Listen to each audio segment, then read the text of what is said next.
No rain, no pipe, no pump. Just a trough sitting outside overnight, and by morning it's holding clean, drinkable water pulled straight out of thin air. I know how that sounds, but stay with me for 60 seconds, because what you're about to see isn't a trick, isn't a product, and isn't something anyone's trying to sell you. It's a piece of knowledge that's been sitting in plain sight for over a century, used by communities on nearly every continent, and almost completely ignored by the modern world. Not because it stopped working, because it works too well and costs almost nothing. And things that cost almost nothing don't make anyone rich. So today, we're going to fix that gap. I'm going to walk you through exactly how to build a device that pulls drinking water out of the atmosphere while you sleep.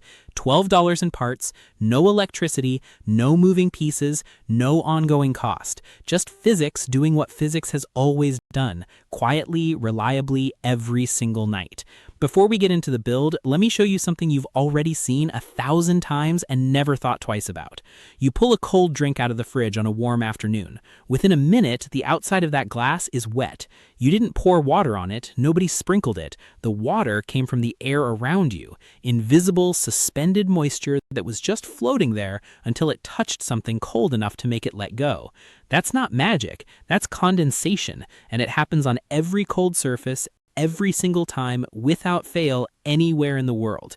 Here's another one. You walk outside early in the morning before the sun climbs too high. The grass is wet, the car hood is damp, spider webs are loaded with tiny, perfect droplets arranged like they were placed there by hand.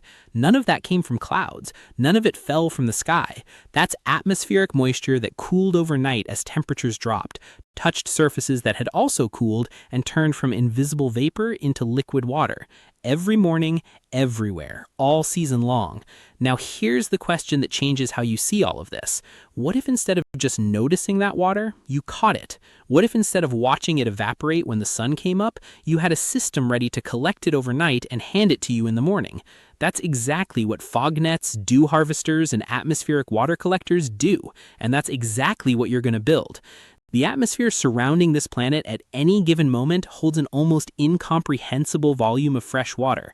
We're talking about a quantity that dwarfs every river system on Earth combined. All of it suspended in the air as vapor, cycling endlessly, waiting to change state the moment conditions are right. That's the whole principle. Surface area, airflow, angle, positioning, and time. Everything else is just... Here's what you need to build this, and I want to be very direct with you about the parts list, because one of the things that kills simple projects is unnecessary complexity. This is not a complex project. First, shade cloth mesh, 6 feet by 6 feet. You'll find this at garden centers, hardware stores, or online. The weave is important. You want something closer to a window screen than an open net. The tighter the weave, the more surface area you're giving each droplet to form on and roll from. Expect to pay around $5. Second, 4 sections of 1-inch PVC pipe to build a rectangular frame. These are cheap, widely available, and often cut to size for free at the hardware store if you ask. $2 or less, possibly free if you have scrap. Third, zip ties. You almost certainly have a bag of these somewhere already. If not, a small pack costs almost nothing. Fourth, a plastic gutter section to act as your collection trough. This sits below the bottom edge of your frame and catches every drop that rolls down. $3 to $4 at any hardware store. Fifth, a handful of bricks, stones, or scrap wood to prop the frame at an angle. You have these already or can find them for nothing. Total cost, $10 to $14, depending on your starting inventory. If you already have zip ties and something to use as props, you're closer to $8. Now let's actually build it. This goes faster than you think. Build the frame first. Take your 4 PVC sections and connect them into a rectangle roughly 4 feet tall and 3 feet wide. You don't need to be precise. You don't need specialized fittings. Zip tie the corners, and that frame will hold its shape through wind and weather with no problem. This isn't furniture. It just needs to be rigid enough to stand up and hold mesh under tension. Once the frame is together, lay your shade cloth over it and pull it as tight as you can get it. You're thinking about this like a drum head. Drum heads that are tight produce clean sound. Mesh that's tight produces clean runoff. Sag in the mesh means water pools in the low spots, sits there, and evaporates before it reaches the trough. Every centimeter of sag is water you don't collect. Pull it tight, then pull it tighter, and zip tie it every 6 inches along every edge. Now set to gutter section directly beneath the lowest edge of your frame. That's where all the water ends up. And here is the single mistake that kills most first builds. People lay the frame flat on the ground. Don't do this. Flat means gravity isn't helping you. Flat means droplets form and just sit there on top of the mesh until the morning sun arrives and burns them off before you've collected anything. You've built a condensation surface and then turned it into an evaporation surface. That's a net loss. You need a tilt. 15 to 30 degrees is the target range. Think of it like leaning a door against a wall at a shallow angle. That slope is enough for every droplet that forms on the upper surface to migrate downward by itself, find the droplet forming below it, merge, grow heavier, and roll the rest of the way into the trough. Gravity becomes your collection mechanism, and it works all night without any help from you. Prop the bottom of the frame off the ground and use your bricks or stones to hold the angle steady. That's the whole build. Placement now, and this part matters more than most people realize when they first set one of these up. Face the mesh into the wind, not sideways, not sheltered from it, directly into it. You want a constant flow of fresh, humid air moving through the mesh surface rather than around it. Go outside at dusk and pay attention to where the breeze is coming from. That's where the front of your frame faces. Get the frame elevated off the ground. Even a foot makes a measurable difference in yield. Air at ground level sits in a thin layer that's warmer and drier than the air just above it. Heat and moisture from the soil during the day create a microclimate right at ground level that works against you. Lift the frame up and you're collecting from cleaner, cooler, more moisture-laden air. Keep it away from wherever the sun hits first in the morning. This is critical and easy to overlook. Do builds all night and keeps building as temperatures fall toward their lowest point just before sunrise. That's when your yield is highest. But if your frame is sitting in direct early morning sunlight, the water you spend all night collecting starts evaporating before you get outside to gather it. Observe where your yard catches the first light and position your frame to stay in shade for as long into the morning as possible. Set it up before sunset, go to bed, come back at dawn. That's the routine. What's happening while you sleep is just thermodynamics running the same process it runs every night across every square mile of the planet. As ambient temperature drops through the evening and into the night, your mesh surface cools along with the surrounding air. When the surface temperature reaches the local dew point, water vapor contacting that surface can no longer stay in gaseous form. It transitions to liquid. A microscopic droplet forms on a strand of mesh. Another forms nearby. They touch, they merge. The combined droplet is slightly heavier. It touches another, the group grows heavier still. Then gravity catches it and it begins to roll, down the tilt of the mesh, across the bottom edge, and into the trough below. This happens simultaneously across thousands of strand intersections on the mesh surface all night long. While you're completely asleep, your collector is producing. How much can you expect? On a first night run with average conditions, temperatures in the mid-50s and average regional humidity without any fog or unusual moisture event, yield from a 6x6 foot setup typically lands around half a liter. That sounds modest, but here's the context. Those are deliberately ordinary conditions, nothing favorable, just an average night. In higher humidity environments, coastal zones, river valleys, areas that get morning fog regularly, people report pulling 1 to 2 liters from a setup this same size in a single night, sometimes more during peak fog season. Scale the mesh up to 10 by 10 feet, and you've changed the equation dramatically. You're now talking about a setup that can produce enough drinking water for a family of 4 entirely from atmospheric collection on a good night. Built in an afternoon, from parts available at any hardware store, at a one-time cost of around $12. That's not a backup plan, that's a system. Now let's talk about making the water safe to drink, because I want to be honest with you about what you're collecting and what it takes to make it right. Atmospheric water starts out in genuinely good shape compared to surface water. It hasn't passed through soil, it hasn't been in contact with agricultural runoff, pipe sediment, or municipal treatment byproducts. The main concerns are airborne particulates, especially if you're running this in an urban area near high traffic corridors or industrial zones, and anything the mesh itself might contribute over time if it's not kept clean. The fix is simple, and it costs about $3 in total. Take a standard plastic bottle and cut the bottom off. Flip it upside down so the neck points downward over your collection container. Now layer filtering materials inside the bottle from bottom to top, working upward from the neck. Start with cotton, then add a layer of activated charcoal, which you can find cheaply at any aquarium supply store or online. Then a layer of fine sand, then finish with another cotton layer at the top. pour your collected water in from the top, it filters down through each layer and drips out the neck clean. The cotton catches particulate matter, the activated charcoal handles chemical absorption and improves taste significantly, the sand adds mechanical filtration for anything the cotton didn't catch. That filter adds maybe 90 seconds to your morning.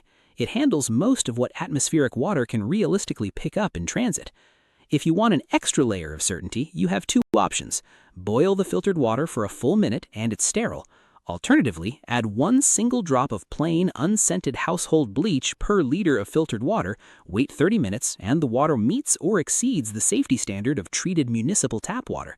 In many cases, given what municipal water picks up in the pipe system before it reaches your faucet, your collected and filtered atmospheric water will actually be cleaner. Free water from the air, filtered at home, safe to drink, for a one-time investment of $12 and an afternoon. Let me slow down here for a moment because there's something bigger in all of this that I think is worth saying out loud. This isn't a new invention. Nobody who teaches this invented it. Engineers documented the principles behind fog and dew collection well over a century ago. The applications have existed in various forms for a very long time. Fog nets along the Chilean coast, stone dew collectors in the Canary Islands, atmospheric harvesting systems in rural Ethiopia and Morocco that predate modern infrastructure in those regions entirely. Ancient Incan mountain structures that researchers now understand were water production systems, not just religious or ceremonial architecture. Bronze Age dew collection structures in desert environments that persisted for generations because they worked. The knowledge didn't disappear because it was disproven. It didn't get abandoned. It faded from common awareness simply because running water through pipes became the default in most of the developed world. And once that became the default, there was no longer any economic incentive to teach people that the air itself was already carrying the water they needed. Running water through infrastructure is a business. Atmospheric water is not. You can't meter it. You can't charge by the gallon. You can't send a bill. A company selling you a $3,000 electric atmospheric water generator can sell you something, but the mesh, PVC, zip tie gutter version of the same concept that outperforms it in the right climate, there's nothing to sell, so it doesn't get advertised. That's not a conspiracy. It's just how incentive structures work. When there's no profit margin in teaching something, that thing tends not to get taught.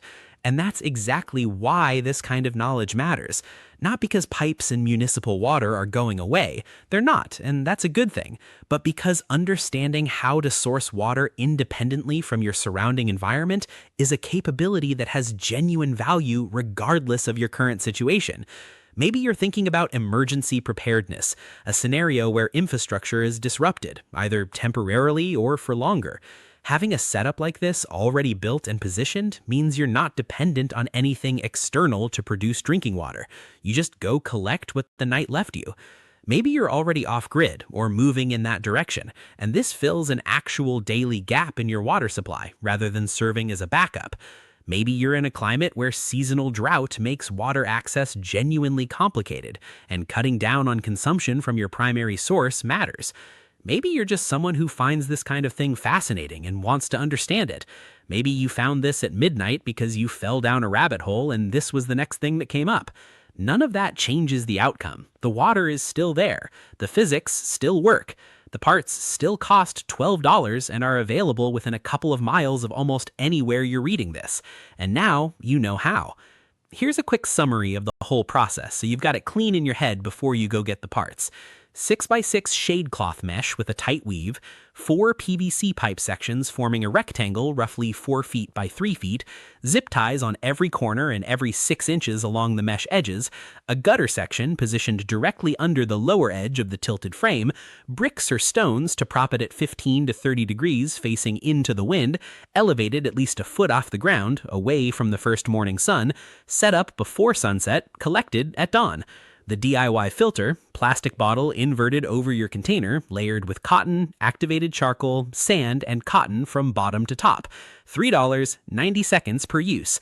Optional treatment, 1 minute boil or 1 drop of plain bleach per liter. 30-minute wait. That's the whole system. One more thing before you go, and this one's practical.